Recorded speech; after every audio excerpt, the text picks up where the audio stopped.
खरे तर 2023 या वर्षाचा शेवट असा होईल असं कधी वाटलं नव्हतं। ईशामध्ये घालवलेला 31 डिसेंबरचा दिवस कायम स्मरणात राहील। कोइंबतूरपासून ईशापर्यंतचा संपूर्ण प्रवास आणि तिथले आदियोगीचे दर्शन हे खरं तर सर्व भन्नाट होते।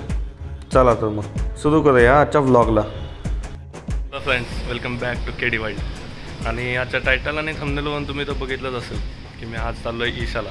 कंपनीच्या कामानिमित्त मी कोइंबतूरला आलो आहे आणि आज थोडंसं बर्ड वॉचिंग करून डायरेक्टली ईशाला जाणार आहे। So let's continue with us. सकाळी 7 वाजता रूममधून बाहेर पडलो। सकाळी सूर्योदयाचं दर्शन घेतलं आणि आजच्या प्रवासाला सुरुवात केली। मी आता कोइंबतूरच्या सुलूर भागात राहत होतो आणि तिथून कदंबपनायनला मला बर्ड वॉचिंगला जायचं होतं। अर्ध्या तासात मी तिथं पोहोचलोही। रस्त्यामध्ये अनेक मंदिरांचंही दर्शन घ्यायला मिळालं। आज आम्ही ग्रासलँड बर्डिंग करणार होतो। माळरान म्हणजे पडीक रान नसून तिथे भरपूर आपल्याला बर्ड्स बघायला मिळतात। कोइंबतूरमधील सेल्वा गणेश आणि त्याचे भरपूर मित्र आठवड्यातून एकदा तरी हे बर्डिंगचा आनंद घेतात। तिथल्या पक्ष्यांच्या जाती आणि त्यांची संख्याही नोंद करून ठेवतात। आणि आज मला खरं तर लाईफर बघायला मिळाला। होय, ईगल आऊल। सकाळी 10 वाजेपर्यंत मी या सर्व बर्डिंगचा आनंद घेतला आणि तिथून बस पकडून मी डायरेक्टली गांधीपुरमला आलो। आता इथून 14 नंबर बस पकडायची आणि डायरेक्टली ईशा। तुम्ही कोइंबतूरला येण्याचा प्रयत्न करत असाल तर महाराष्ट्रामधून इथे येण्यासाठी भरपूर ट्रेन्स उपलब्ध आहेत। 12:30पर्यंत इथं पोहोचलो, थोडासा जेवणाचा आनंद घेतला आणि आदियोगीच्या दिशेने निघालो। जवळजवळ 112 फूट उंच असणारी ही आदियोगीची मूर्ती म्हणजे खरं तर एक नवलच आहे। आकाशाकडे चेहरा असणारी आणि ध्यानस्थ अशी ही मूर्ती म्हणजेच सोर्स ऑफ योगा असेही मानतात। आज ईशा फाउंडेशन म्हणजे कोइंबतूरचं एक आयकॉन तयार झालं आहे। इथे आपल्या देशातून आणि बाहेरून रोज हजारो लोक व्हिजिट करत असतात।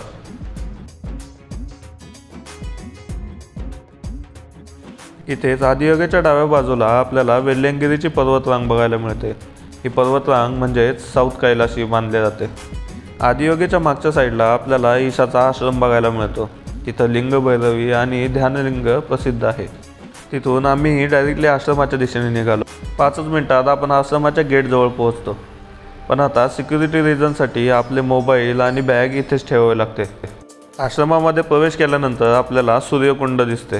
आपल्या सर्व वस्तू तिथे जमा करून घेतल्या जातात आणि फक्त लाल कपड्यामध्ये आपण त्या पवित्र अशा कुंडामध्ये प्रवेश करतो। या कुंडामध्ये आपल्याला 3 शिवलिंग बघायला मिळतात आणि या सूर्यकुंडामध्ये प्रवेश केल्यानंतर ज्या वाइब्स मिळतात त्या खरंच भन्नाट आहेत, त्यामुळे ती मिस करू नका। तिथून थोडंसं पुढं आल्यानंतर आपण डायरेक्टली लिंग भैरवीच्या जवळ येतो।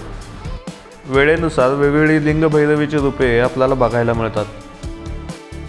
लिंग भैरवीच्या बाजूलाच हा भला मोठा नंदी आणि त्याच्या समोरच एक ध्यानलिंग आहे। इथे आतमध्ये सर्व ध्यानाला बसलेले असतात आणि कंप्लीट सायलेन्स बघायला मिळतो। खरे तर या ध्यानलिंगाला बघूनच मन प्रसन्न होऊन जाते। संपूर्ण आश्रमाचा आनंद घेतला, दर्शन घेतलं आणि तिथून आम्ही बाहेर निघालो आणि येऊन पोहोचलो पुन्हा आदियोगीच्या जवळ। आज 31 डिसेंबर असल्याने, वर्षाअखेर असल्याने इथे भरपूर गर्दी बघायला मिळत होती।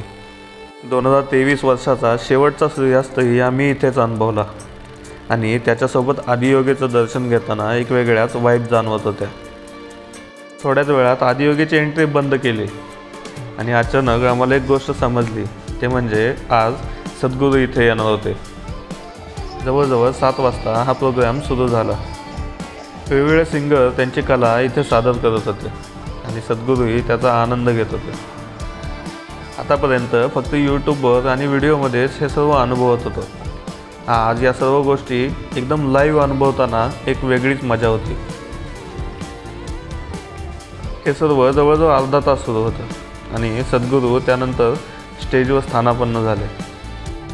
त्यानंतर पुढचे जवळजवळ 2 तास ते बोलत होते आणि या सर्व स्पीचमध्ये ते मेनली मेडिटेशनवर भर देत होते। आपल्या न्यू इयर रिझोल्यूशनमध्ये प्रत्येकाने 10 मिनिट तरी मेडिटेशन करावं यावर त्यांचा भर होता। त्यानंतर काही क्वेश्चन आणि आन्सर्सचाही सेशन झाला। तुम्ही हे संपूर्ण स्पीच आदियोगीच्या यूट्यूब चॅनलला बघू शकता।